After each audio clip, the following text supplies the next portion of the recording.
ஆந்தூர மகாராஜா வச்சிருந்தாரு, அந்த திருவனந்தபுரம் ஐனஸ் வச்சிருந்தாரு, ஹைதராபாத் நிஜாம் வச்சிருந்தாரு, அதுக்கப்புறம் ஒரு மந்திரி வச்சிருந்தாரு, அதுக்கப்புறம் ஒரு எம்எல்ஏ வச்சிருந்தாரு, அதுக்கப்புறம் சினிமா கவர்ச்சி நடிகை சொப்பன சுந்தரி வச்சிருந்தா, அதுக்கப்புறம் இந்த காரை நம்ம வச்சிருக்கிறோம். யார பார்த்து இந்த கேள்வி கேட்கிற? ஏன் அடிச்சீங்க? ஏன் அடிச்சனா? அவன் என்ன கேள்வி கேட்டான்? ஏண்டா என்ன பார்த்து ஏன்டா இந்த கேள்வி கேட்டா? சொல்றா.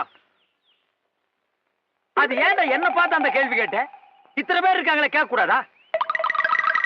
சொல்றா. ஐயோ ஐயோ, ஏன்டா என்ன பார்த்து அந்த கேள்வி கேட்ட? ஏனே அவனை அடிச்சுட்டே இருக்கீங்க? அப்படி என்ன கேட்டான்? என்ன கேட்டானா? காரை நம்ம வச்சிருக்கிறோம், இந்த காரை வச்சிருந்த சொப்பன சுந்தரியை இப்ப யாரு வச்சிருக்காங்கன்னு கேக்குறான். அவளை யார் யார் வச்சிருக்காங்கன்னு கணக்கு எடுக்கிறதா என் வேலை? இல்ல இதுக்கு முன்னால நான் அந்த வேலை பார்த்துட்டு இருந்தேனா?